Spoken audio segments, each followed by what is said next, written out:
Hello friends, आपका अपना channel NSTI take info में आप सभी का दिल से स्वागत करता हूं। फ्रेंड्स, आज हम डिस्कशन करेंगे कि अब टेक्निकल स्टूडेंट के लिए नॉन टेक क्यों हो गया है इतना इम्पोर्टेंट। चाहे वो ITI का स्टूडेंट हो, चाहे डिप्लोमा का स्टूडेंट हो, या बीटेक का, या किसी भी कंपटीशन लेवल की तैयारी करता हो।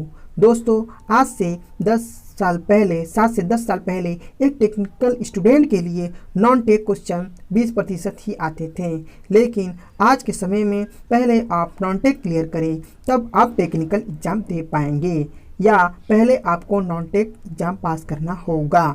देखा जाए तो अब सभी एग्ज़ामों में नॉन टेक पोर्शन 20% से बढ़ाकर 40% तक कर दिया गया है। इसलिए दोस्तों, हम आपको उन टॉपिकों को बताना चाहते हैं जहां से क्वेश्चन आते ही आते हैं।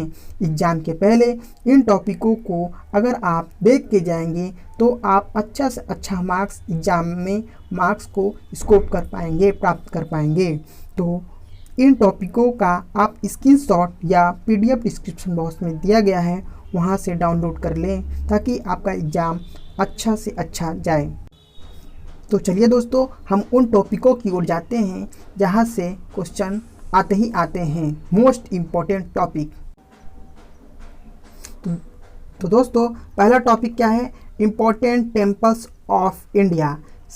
दोस्तों, इस टॉपिक में हम लोग दो चीज़ कवर करेंगे कि पहली चीज़ कि जो टेम्पल है किस राज्य में है, और दूसरी चीज़ किसने बनवाया, कि टेम्पल किस राज्य में है और दूसरी चीज़ किसने बनवाया। ठीक है दोस्तों।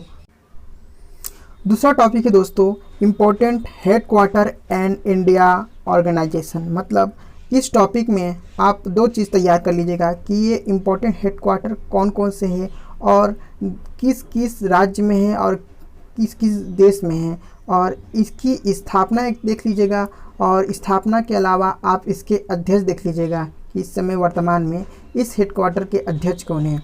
तीसरा टॉपिक है दोस्तों, CM और गवर्नर ऑफ स्टेट। तो आप इसमें 2800 राज्य के CM और गवर्नर देख लेंगे। ठीक है दोस्तों। तीसरा देख लेते हैं, इम्पोर्टेंट फुल फॉर्म। जितने सारे इम्पोर्टेंट फुल फॉर्म हैं कंप्यूटर से खासकर उन सारे टॉपिकों को आप कवर कर लीजिएगा। इम्पोर्टेंट डेज देख लीजिएगा, इनसे क्वेश्चन आते ही आते हैं। इम्पोर्टेंट डे से चाहे वो किसी भी एग्ज़ाम का आप देख लीजिए। इम्पोर्टेंट डैम्स ऑफ इंडिया, इसमें क्या करना है दोस्तों, कौन सा डैम किस राज्य में है और किस नदी के किनारे बसा है, देख लीजिएगा।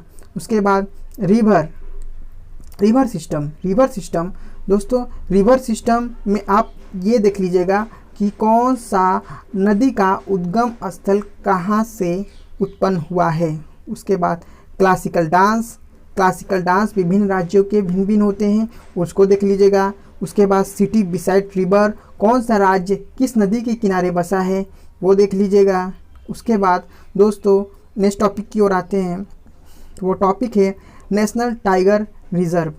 दोस्तों, इसमें क्या है कि विभिन्न राष्ट्रीय टाइगर उद्यान, उसको देख लीजिएगा, और इसका डिटेल्स भी देख लीजिएगा। इसका डिटेल्स भी पूछता है कि नेशनल टाइगर रिजर्व जो है इसकी स्थापना कब हुआ है, और इससे संबंधित सारा डिटेल्स देख लीजिएगा। Very important.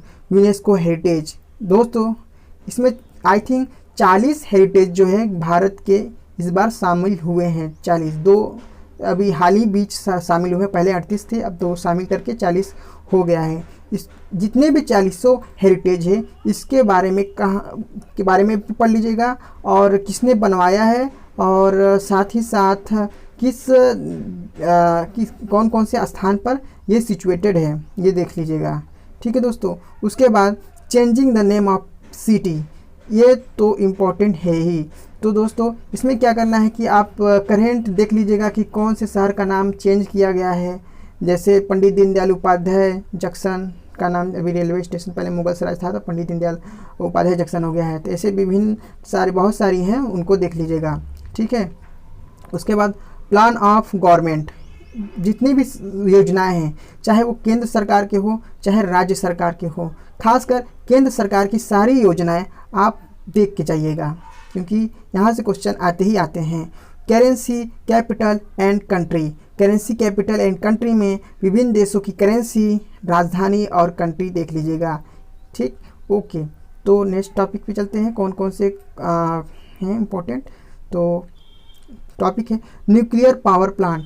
Nuclear power plant दोस्तों, इसमें जो है कि इस टॉपिक में सबसे पहले न्यूक्लियर पावर प्लांट में देखा जाए तो ये पूछता है कि कौन सा पावर प्लांट किस स्थान पे है भारत के। तो सभी पावर प्लांट के बारे में देख लीजिएगा कि कहाँ पे सिचुएटेड है और किसके सहयोग से बना है। ठीक, उसके बाद famous place and organisation. Famous place, जितने सारे भारत में फेमस प्लेस है चाहे विश्व के हो, उसके बारे में देख लीजिएगा, संस्थापक देख लीजिएगा और किसने बनवाया है ये भी देख लीजिएगा। भारत में हाँ, वार दोस्तों, वार से क्वेश्चन आते ही आते हैं, इसलिए दोस्तों वार जितने सारे युद्ध हैं उसको देख के जाइएगा। इम्पोर्टेंट स्टेडियम देख लीजिएगा, इम्पोर्टेंट एयरपोर्ट देख लीजिएगा कि किस किस राज्य में कहाँ कहाँ है।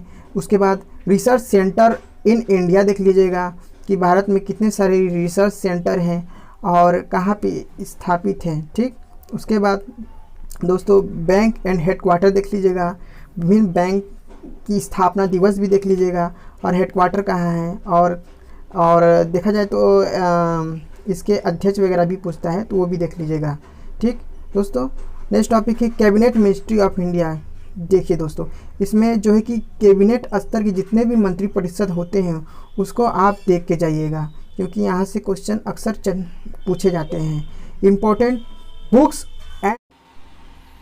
बुक्स एंड ऑथर से दोस्तों जितने भी सारे पुराने बुक हैं उनके राइटर जरूर देख लीजिएगा, और करंट अफेयर में जो न्यू बुक आती है उनके भी राइटर जरूर देख लीजिएगा। खासकर पुराने बुक के राइटर तो आपको यादें होने चाहिए, क्योंकि यहाँ से क्वेश्चन जरूर आते हैं। ठीक है, नेक्स्ट टॉपिक है दोस्तों इम्पोर्टेंट स्पोर्ट्स एंड ट्रॉफी। मतलब कौन से खेल से कौन सा ट्रॉफी बिलोंग करता है उसको जरूर देख के जाइएगा। जैसे हम एग्जाम्पल की बात कर लेते हैं तो ट्रॉफी पूछ देता है कभी कभी, जैसे रंगास्वामी कप, आगा खा कप, ठीक है, जो कि हॉकी से संबंधित है। ठीक, इसी प्रकार फुटबॉल से कुछ इंपॉर्टेंट टॉपिक जैसे डूरंड कप हो गया, रोवर्स कप हो गया, संतोष ट्रॉफी हो गया, फुटबॉल से संबंधित है। तो इसी प्रकार क्वेश्चन बन के आते हैं कि कौन सा कप जो है किस खेल से बिलोंग करता है। ठीक, ओके। नेक्स्ट है अवार्ड एंड देयर फील्ड। इसमें दोस्तों जितने भी सारे अवार्ड हैं, जैसे फिल्म क्षेत्र में अलग दिया जाता है, ठीक है, खेल क्षेत्र में अलग दिया जाता है, तो उन सारे को देखना है। अगर एग्जाम्पल की बात करें, जैसे नोबेल पुरस्कार किस क्षेत्र में दिया जाता है, पुलित्जर पुरस्कार किस क्षेत्र में दिया जाता है, ऑस्कर पुरस्कार किस क्षेत्र में दिया जाता है, ठीक, मान बुकर पुरस्कार किस क्षेत्र में दिया जाता है। ठीक है, तो इसको आप जरूर देख के जाइएगा। ठीक, नेक्स्ट टॉपिक है important place museum and their location. मतलब भारत में जितने सारे म्यूजियम हैं और किस किस राज्य में उनके लोकेशन को जरूर देख लीजिएगा, म्यूजियम से क्वेश्चन आते ही हैं। ठीक, लिस्ट ऑफ लेक, जितने भी भारत की झील है उसको देख लीजिएगा। List of first women in India, जितने मतलब ये list of first women in India और list of first man in India, इन दोनों से तो क्वेश्चन आप देखें। हाल ही बीच एनटीपीसी में तो बहुत सारे इन दोनों टॉपिकों से क्वेश्चन आई थिंक आया है। ठीक है, तो इन टॉपिक, ये दो टॉपिक हैं, इनको भी जरूर देख लीजिए। ये दोनों क्वेश्चन आपको लूसेंट में आई थिंक मिल जाएगा। ठीक है, list of first women in India and list of first man in India. ये सारे टॉपिक को दोस्तों जरूर पढ़ के जाइएगा ताकि आपका एग्ज़ाम अच्छा जाए। दोस्तों इस प्रकार हमने 300 टॉपिक कंप्लीट करवा दिए, जहाँ से करेंट में एग्ज़ाम जितने भी हो रहे हैं वहाँ से क्वेश्चन आते ही आते हैं। तो ये 300 टॉपिक आप ज़रूर लिख लीजिएगा। ठीक है, और इसको शेयर भी कर दीजिएगा ताकि आपके जो दोस्त हों, भाई बंधु हों, उनको भी सहायता मिले। ठीक है, ये 300 टॉपिक दोस्तों ज़रूर देख के जाइएगा किसी भी एग्ज़ाम के पहले। ठीक है, ओके, थैंक यू।